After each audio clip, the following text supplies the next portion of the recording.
It's one small step for man, one giant leap for mankind. This is the Cosmic Voice.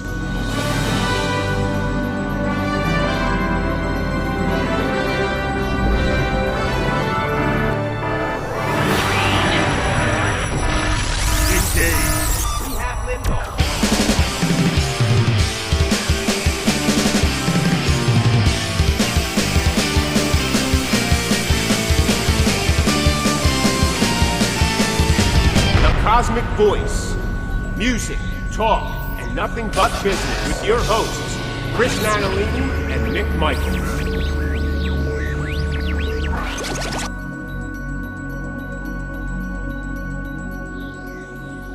Hello, everyone, and welcome to the Cosmic Voice. This is Season 4, Episode 22, our season finale. I am here with my co-host, Chris Natalini. What is up, everybody? And I am Mick Michaels. Welcome back, everyone, to Season 4 finale. Chris, how are you, sir? I am doing fantastic, sir. How about yourself? I'm fantastic myself. What do you think? We're here with the end of another season. I didn't realize that this one was the season finale, and you just said that, and I'm like, wow, we're done Season 4. That's crazy, man. That's crazy. Yeah, 22 episodes. And again, I know that there are some podcasts that go, like, every day, or, a couple times a week, or they follow the person around. They're always click and record. That doesn't work here at the space station because we do a lot of editing and we do a lot of other things outside of just this podcast. But for us, 22 episodes is a pretty good run of shows, I think. Given the schedules, sure. Given what our schedules are, both personally and professionally. But I'm proud of it. And, sometimes more isn't better. That's true, man. That is true. But every time we turn on this Zoom, I'm reminded of how proud I am that we've come this far. And, it's cool, man. It's killer. I love it. I think 22 episodes of anything, I think, is a success, because we keep doing it. So that means that we're heading in the right direction. Yeah, Season 4. Listen, Knight Rider did 4 seasons, so we're not in bad company. Hell no. And we have enough in the back catalog now that we could go into syndication and reruns. Oh, that would be amazing. So, I don't know. You never know. Pick us up. Yeah, really. You never know. That at least gets us, if they do it every day, or even if they just did it once a week, we'd be able to rotate the show twice a year, as it stands now, so who knows? That's right. Who knows? That's right. You know what I mean? I don't know. That'd be cool. TBS could squeeze us between Friends and King of Queens. Yeah, whatever. Listen, I'll take it between whatever they got. I don't even, whatever it is. Even if it's between a Tidy Bowl commercial and Mr. Clean. I mean, I'll take that too. There you go. You know what I mean? So what have you been up to? Anything going on in your neck of the woods? Man, it's summertime. We've been talking about it for the past couple weeks. And, right now, the day we're recording this, we are in the smack dab of summer. We just got done celebrating Christmas in July. Yeah. And we're headed towards my favorite time of year, the fall, headed towards Halloween. That is the light at the end of the tunnel. That's just enjoying it, man. Don't just enjoying the go summer. Into the light. Don't you remember that, huh? I do.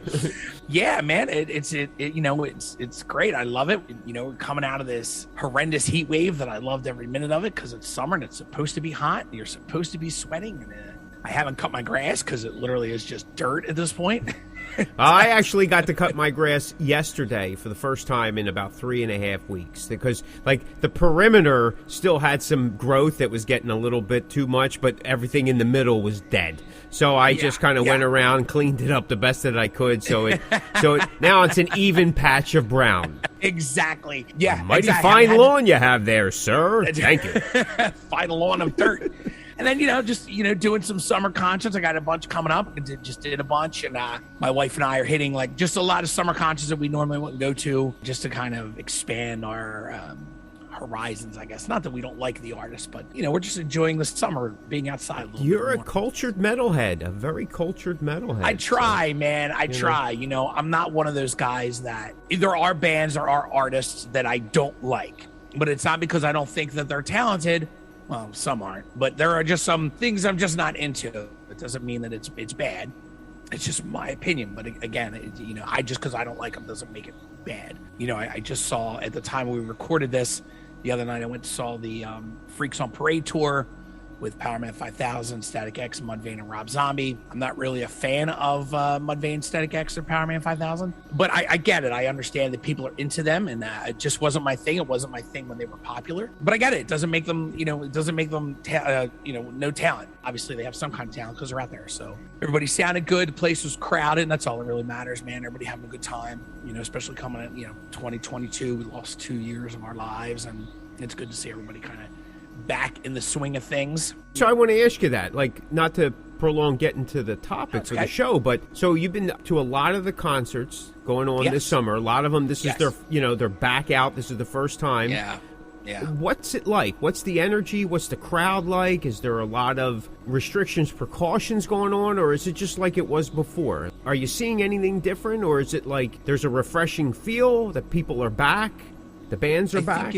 I think it's everything, Mick. I think that the energy is definitely there, man. I mean, especially, like I said, we just saw the Rob Zombie tour, and the weather was, it rained a little bit in the beginning of the night, but it didn't last long, which kind of cooled it down. The energy was there, man. Like, I don't think people even cared they were wet, just from and it didn't like pour. It just kind of like steady drizzled. The energy, the vibe was just, it's great, man. Everybody was just loving it, having a great time. Glad to be back out. We took a walk to the concourse, kind of on the inside, and everybody was just in a great mood, man. Everybody just, you could tell the energy was there. A couple weeks ago, I mentioned on the show that my wife and I had saw Leonard Skinner, and that vibe, now that was inside, but that vibe was unbelievable. Everybody was happy and just in a great mood, man, just in a good party mood. And that's kind of what the Rob Zombie concert was. Everybody just, was real happy to be there. I think the only thing that I see that's different is pricing. The prices have gone up immensely, whether it's alcohol, whether it's food, whether it's merch, whether it's parking. The parking is ridiculous. That's the only difference I can see, is just prices have gone up for everything. Whatever you want to believe, it's not for me to say, whether it's inflation, whether it's, hard to get stuff, whether it's because of COVID, that thing, that a lot of people, a lot of businesses say. Like, I don't know. It's not for me to say. I'm not in that part of, I'm not in that part of it. I just know that it's very, very expensive, and I feel like it's a little more expensive than it ever was at this point. Would you say that numbers of attendance are down because of that, or you think people are just kind of embracing it? Hey, it is what it is. This is our chance because there may not be another one. I think it's a little of both, Mick. I think that people are going no matter what because they want to see the tour. I mean, obviously, listen, the Motley Crue Def Leppard tour has been filling stadiums, like not even big theaters, not even like outside stadiums. They're filling them. I know the tour passed through Hershey Park, and that stadium, I think it was a sellout, and that stadium's pretty big. So I think people are going. I think people are just like, the hell with it. We're going to spend the money, and we'll just, we'll just suck it up and just to go and have a good time. I do think that on the flip side of that, I do see a lot of concerts, and I see this a lot for summer concerts. You could get tickets, Live Nation sells a bunch of tickets for $25 for the lawn. You get tickets off of Groupon, at half price or whatever. So I think it's that balance. I think that there are some people that aren't going. I think attendance could be possibly down. Or it could also be that there's so many concerts coming out that people are just picking and choosing, where before maybe they would just go to everything. Right. Because of the price of things are, so that, maybe people are picking and choosing which shows they go to, especially because the Motley Crue and Def Leppard tour just rolled through town. But, the zombie show that wasn't sold out, but it had a great crowd. The lawn was almost filled, and it looked like all the seats were filled. Of course, he sells tickets for the pit, so, you may lose some of that too, and then, Groupons or whatever. But, I think it's a little both, Mick, to be honest. I think that... I think attendance may be down, but some people are just throwing all their money at it and saying, the hell with it, let's just go and let's have a good time. Well, the concern for me would be that, especially with the Motley Crue tour, what I read and I seen some information about it, that it's making millions. It's just clocking unbelievably. And if people are willing to pay and they're being successful, even at the higher levels and at the lower level concerts, it may stay the norm, right? Why would they pull the plug or lower? They just get people accustomed to it. So this may be the norm, even higher pricing on everything. So like you said, the ticket, the parking, the food, the alcohol, just regular drink or whatnot. I'm assuming merch prices have gone up as well because the 360 deal has increased everywhere. So I'm just afraid that it's going to be a norm, and it's, in a sense, there will be people that are going to be priced out. There will be fans that will be priced out. 1,000%. And they'll go to some other means, and in time, those means, if they're paying for them, will probably go up as well. I mean, streaming services since the pandemic have gone up. And if anything, they suffered, the least. So, you're right. Like you said, pretty much hands down on every level, the pricing has gone up on everything, except that the cost, like I said, the cost of living has gone up, but what people are making to make a living has not. It hasn't changed. That's the issue, right?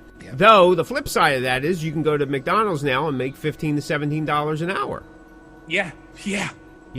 For non-professional jobs, so to speak. So it's just a weird thing. But again, to keep the fans engaged, to keep an audience engaged, you can't price them out. You can't price them out completely because not everybody's a six-figure income individual. You have to play to that, but at the same time, maybe they're not even concerned about that. I don't know. I'm just putting it out there, something to think about. Eddie Trunk said the only way that you're going to stop it is that people stop buying the tickets. They make a stand. Right. We're not buying, because there's all this hoopla about the Bruce Springsteen tickets and so on and so forth. And I guess it was Live Nation or Ticketmaster. One of them, whoever's doing it, put a statement out. I didn't even bother reading it. What difference does it make? I mean, when you're starting to get tickets well over $200, and even $200 to me is just absurd.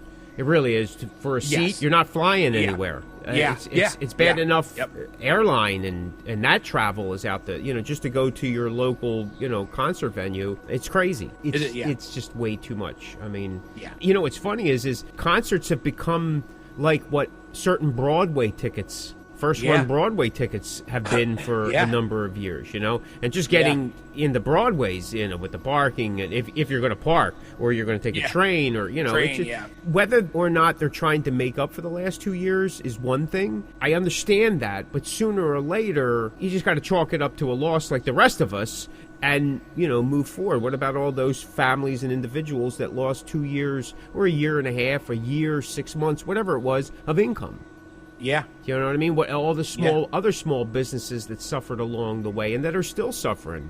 And, and the musicians are still suffering. Or the artists, the indie artists, the in-the-trench artists, we're all still suffering because we're trying to get accustomed to this new setup and rebuild and hopefully get out there. And there seems to be more limitation to some degree. Where you can go, what you can do, how you can play, who's willing to pay and not pay. And, it's just becoming kind of more and more crazy. So it's Russ the Boss.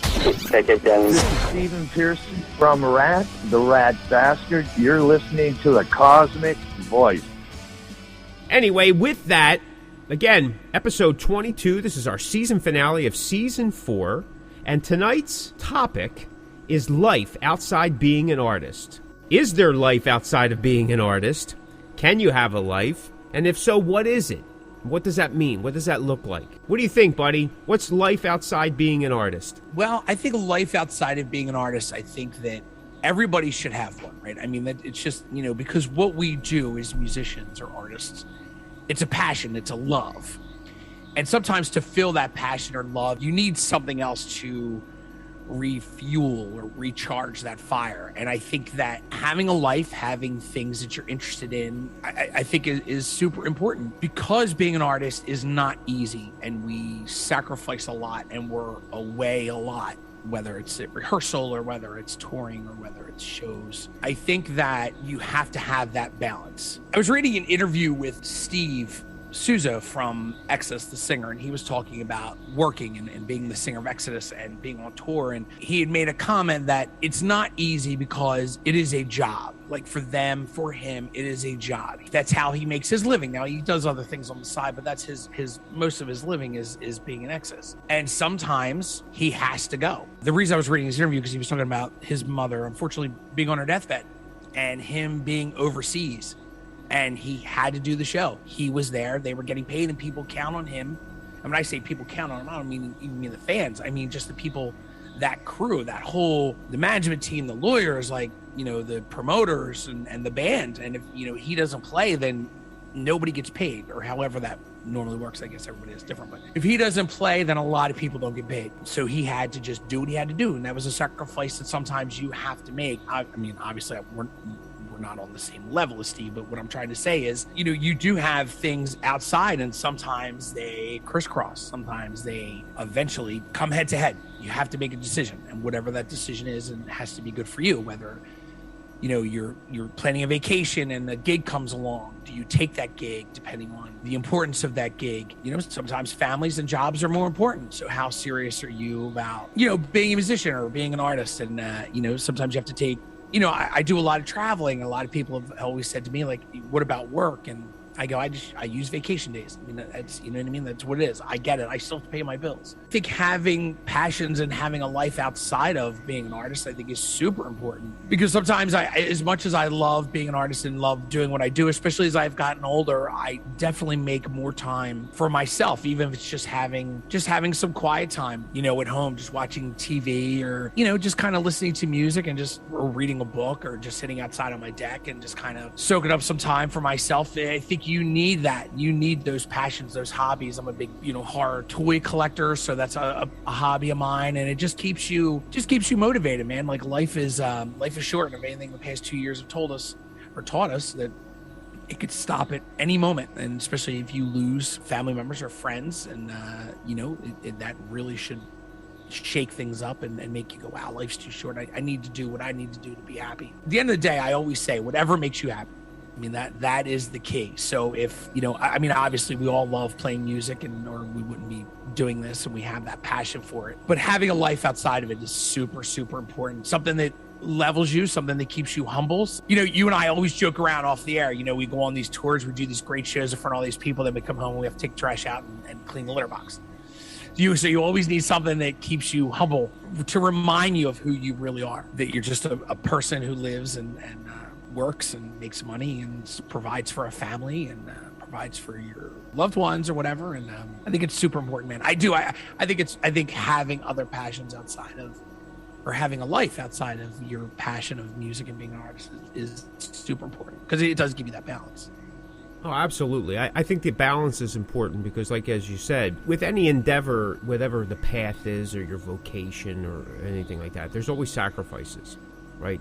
And there's the different levels of those sacrifices. Now, I mean, some jobs, but even in, say, in the real world, somebody passes, you may only get time off that one day. I think they don't even give you a week anymore. I think it's, I don't know, it's a day or 2 days for extended family, maybe 3 to 5 days for, immediate family. So, yes. And that's not enough. No. In reality, it's just not enough. It's so... Being a musician, an artist, there's hyper focus, and it's like almost a concentrated effort. Sometimes it's moving around in this bubble with blinders, because you're so focused on what you're doing. And I get it. I've been there. I've seen a lot of people. I mean, sometimes that's where the magic or the creativity really happens. You got to avoid the distraction. However, the flip side of that is, and I've learned this over the years, is at times, and probably more often than you realize, you need that distraction. You need that distraction to give you new perspective and new focus, to give you a chance to take a breath, because a lot of times we're holding our breath, gritting our teeth, and we're not giving ourselves the opportunity to take that step back and assess what we've done as an onlooker, rather than the person in the eye of the storm. Right. I am hugely guilty of that. I often get hyper-focused, and I sacrifice everything around me, unfortunately, And over the years, it's caused an issue, both with friendships, family relationships, significant other people in my life. It's been hard. It's been hard on them. It's been hard on me. Especially when I was younger, definitely did not realize the impact that I was having both on the situation myself and future, situations, opportunities because of that hyper focus. So I found that having distractions is a positive thing. It's okay to kind of put it off to the side. And for many of us artists, we really don't ever just shelf it. We may kind of try to push it down a little bit, but it's always there. We're always thinking about it. Something always brings it back into focus, even if we're trying to. I mean, I've been at the movie theater, and all of a sudden, I get these ideas, and you'd have to go jot something down, or I got to say, hey, I got to go to the bathroom, and that's just so I can whip out my phone and type something in there so I don't look like I'm a whatever. You know what I mean? I don't go to the movies that often anymore, but, even in the last 10 years, if I go to the movies, and, I can't shut my cell phone off. I lower the volume, but things are going off. I'm getting and I'm doing business during the movie. My wife's about to chop my head off. So now I try to keep it hidden. I go, because I recently seen Maverick in the, not to promote that movie or anything, but actually I was so engaged in the movie and I made it a point. I think I checked my phone once real quick. And that was it. And I go, you know what? I'm in the middle of Maverick right now. I'm not going to get, So I have learned. Right? But I've done it at dinners. I've done it at holidays. I've done it at the dinner table at Christmas. And my wife gives me a look I could feel the blades going through my neck. You know what I mean? I'm trying to do it I'm trying to be slick and doing it under the table. And it's just not having it. But I have learned that distractions are a good thing. And they're healthy. Because hyper-focused on any one thing for far too long can create too many issues. You create, like I said, you create this bubble, you create this wall, and people can't get in, and you can't get out. And it can cause problems. So if you're into fitness, you want to work out, go take a walk, you're into nature, maybe something not music related. I've always been a hiker, and I enjoy being outside when I can. I don't mind being in the wooded area, but I'm more of a out west kind of guy, like the desert and those type of plain things. And so I make a point to do that when I can. And I've gotten so much inspiration from that. Song lyrics and directions to do this and do that, and just even album covers and things of that nature. And sometimes being focused on something else and being involved in something else, that problem that you've been focusing on with your art or with a situation, the answer pops up because you've let it go and you're not thinking about it, and now your mind is free to find a solution.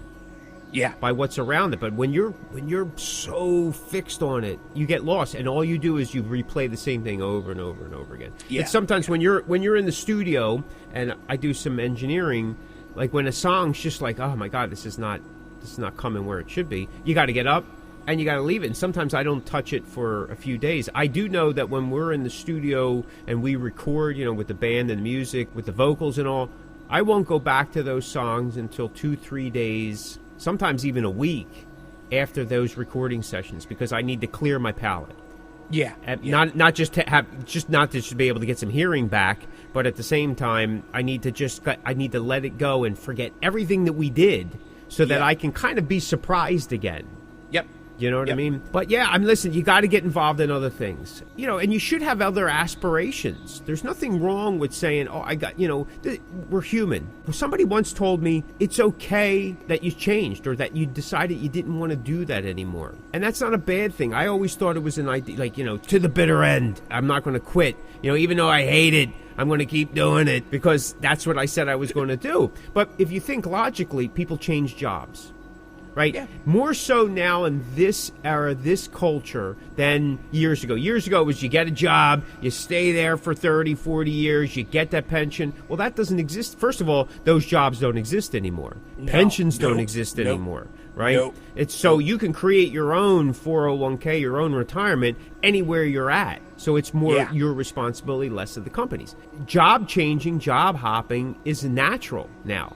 And working less is becoming even more popular with the newer generation. They're realizing, why should I spend 30, 40 years at a job to do what? To retire when I'm old and I may not be able to enjoy life that long.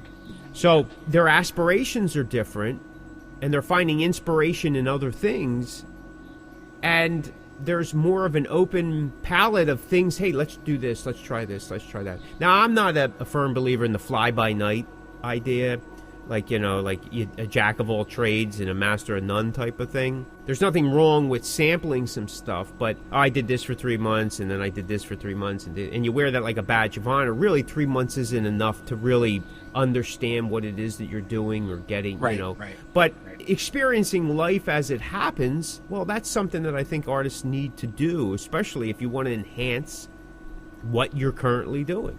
If you're trying to build a family, you got to really balance that out. If you're lucky enough to, be with someone who's been with you since the very beginning, there's still a balance because they have a life too. And if you're having children or just a house, and like you said, you have to balance your job. I mean, because for most of us, we have a job as well as having a job as being an artist. Whether we're paid or not, it has to be presented as such, or it's just a hobby. That means you do it whenever you want. That means if it's a hobby, you already have other interests that take up a good portion of your time. But for many artists, what you do being an artist takes up 90% of your time, even with everything else that you're doing. Yeah. And it's very difficult. Hence why for us, 22 episodes a season is a lot, given our other schedules, both professionally and personally. This is something that we're enjoying doing. And this is in my opinion, this is a positive distraction, because this allows us to take a new perspective on our art form and talk it out and share this experience. And as we interact with some of the listeners and they ask us questions or suggestions and so on and so forth, it makes us look at, well, let's see, how did I do that? Like, how did I experience that, and what was involved in it? And then it's like, well, my experience isn't your experience. I feel that we've learned so much just from each other, just talking. Absolutely. And, Absolutely. Yep. And it's beyond the scope of, hey, we play music and we record it and send it out. It's a different level of it. We didn't do the podcast, I don't think I would have achieved that type of understanding or better understanding, in my opinion. Agree. I totally agree. It's definitely something, if you haven't considered it, you may want to consider it. Try something else. I have found that, it really does. It breaks up the norm. It breaks up the monotony and sometimes the frustration that we feel. And again, if there are other people in your lives, and not to sound, cliche-ish or, hokey and all that, if they're giving you the respect to do and the support to do your art, what you love, you got to reciprocate that. You have to give them their time. You got to give time to each other, because that relationship will never grow, whether it's with your kids, whether it's with a significant other, whether it's with your parents or your siblings or just your friends. You are listening to The Cosmic Voice with your hosts, Chris Natalini and Mick Michaels.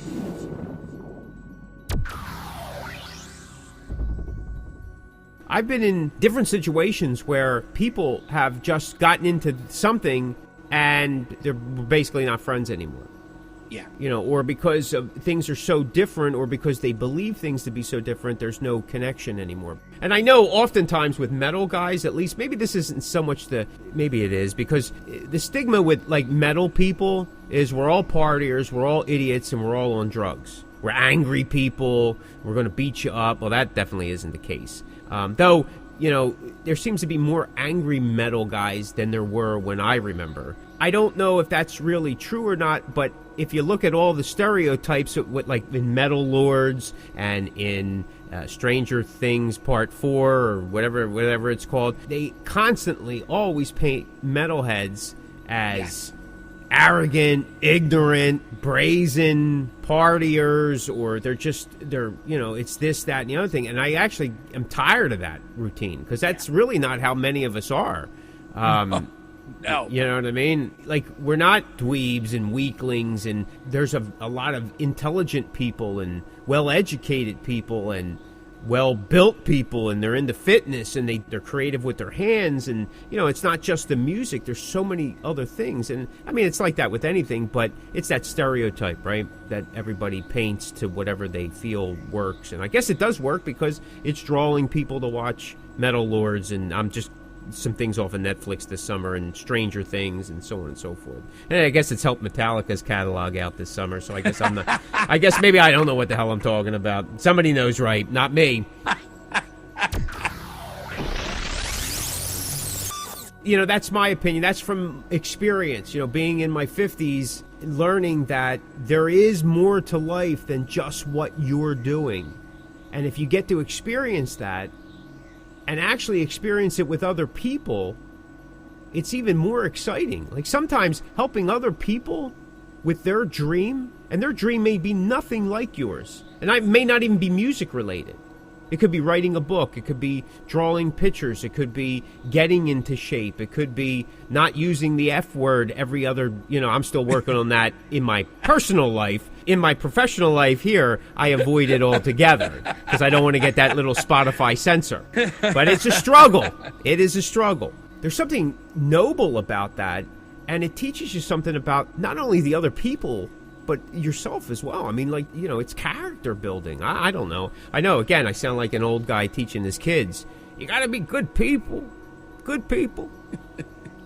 Well, I think, too, going back to our last episode, we talked about starting a band. And, again, I'm in the thick of it. And I'm very obsessed over everything that I do, whether it's the band that I've been with for a long time, whether it's the new band, the podcast. My brain is constantly thinking about different things. Maybe for us, maybe it's paying attention. Like even at the show the other night, I find myself, when I do go to shows, I find myself paying more attention to details because I'm trying to see if it's going to spark something for our show. Is there something that I witnessed that maybe we should talk about, or we never thought about, or maybe a situation. I drive all day because I drive a truck, so all day my brain is constantly band, song, podcast, band, songs, podcast. Like it's just constant. Sometimes I become super obsessive, so you need that break, right? Like you need that other passion to just go, I need to,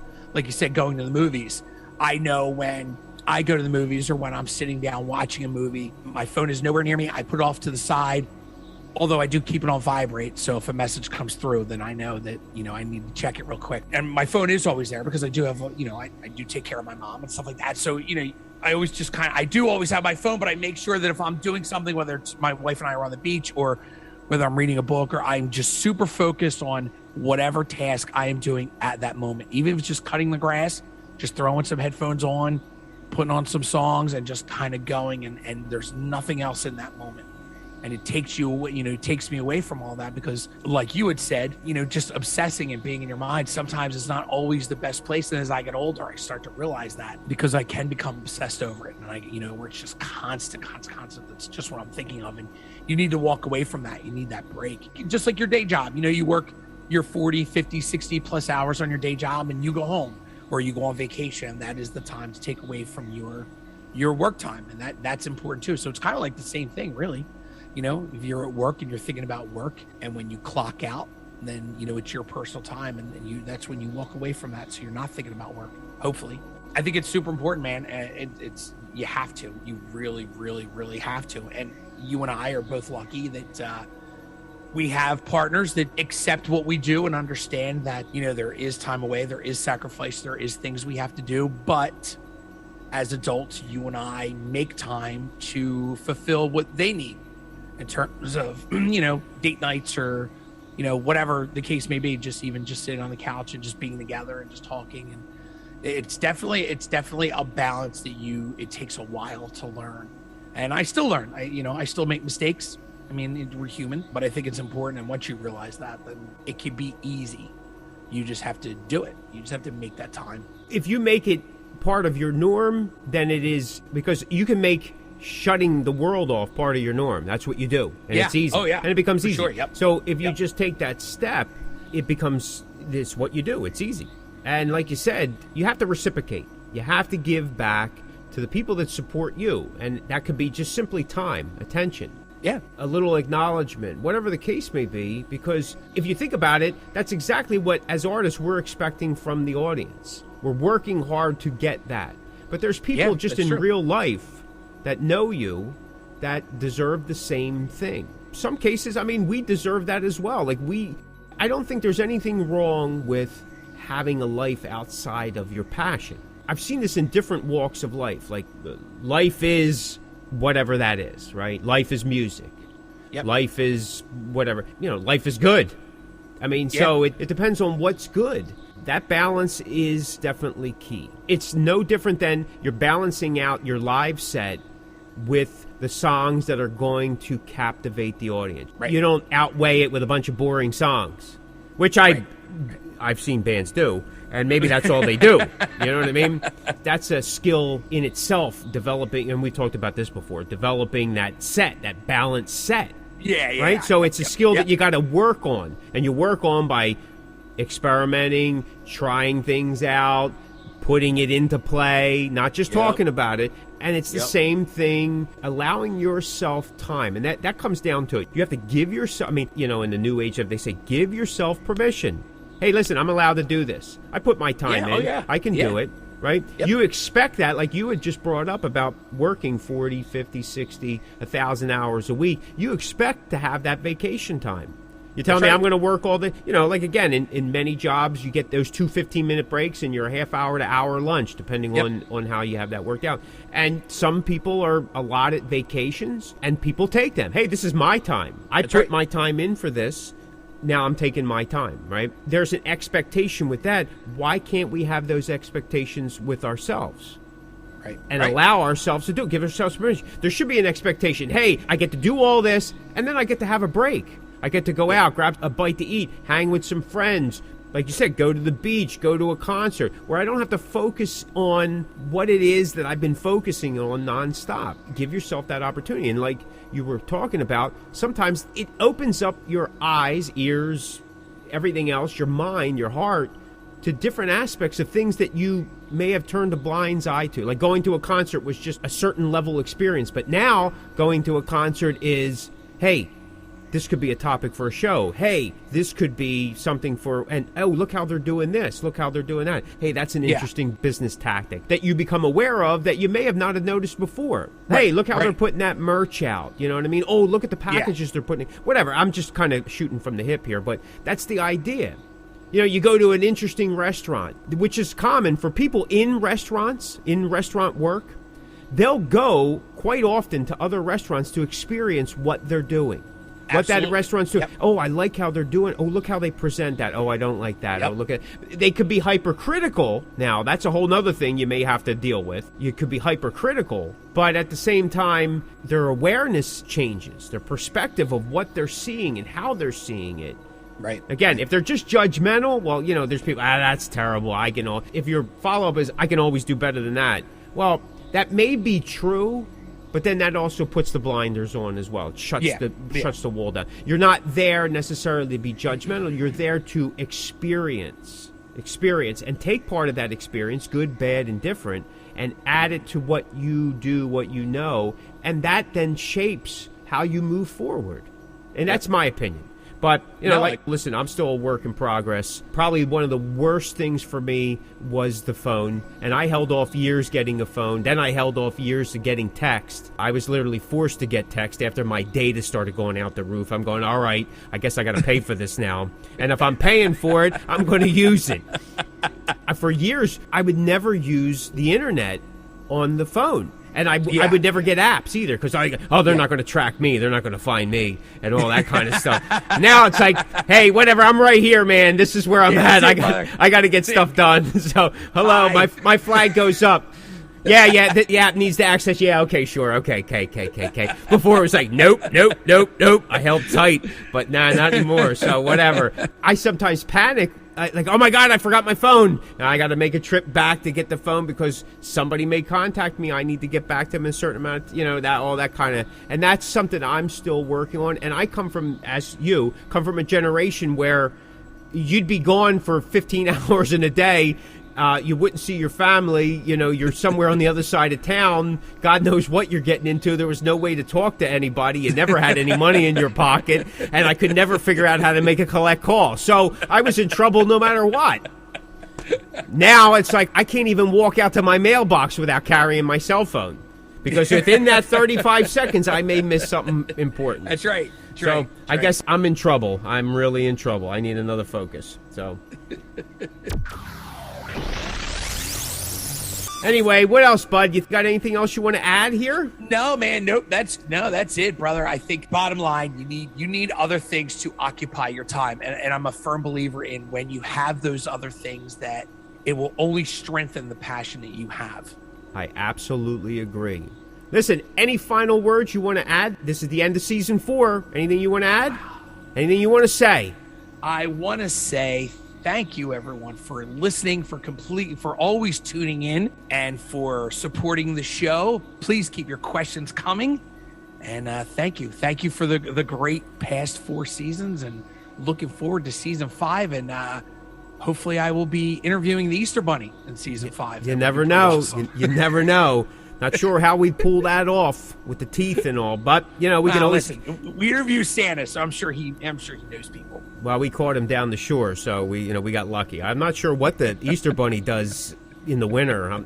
They go underground, don't they? It's going to be I don't know. But listen, I want to say thank you as well. I appreciate everyone who does tune in, listens to us, who shares the podcast. Our numbers are all over the place because we're on so many different platforms, and unfortunately we don't have one hub that tells the true final number, but the numbers that I see this season's been really a positive one, so thank you. Chris, I want to thank you for being part of this and being the other end of the rock. So it's great doing this with you, and I'm looking forward to continuing on. As long as there's an audience, I guess we'll do it. So, Mick, I wouldn't want to be in a space station with anyone else but you, my brother. Well, unless I'm eating a lot of steak, then I don't know if the vents work well. But anyway, so thank you, everyone. We greatly appreciate it. We appreciate the support, and we look forward to seeing you in season 5.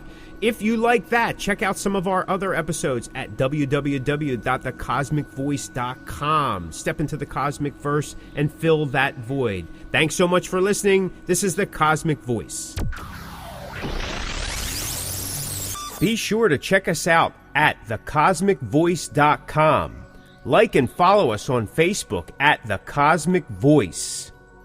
You can find The Cosmic Voice everywhere you listen to online podcasts, like Deezer, Google Podcasts, Apple Podcasts, Spotify, Anchor, Stitcher, and so many more.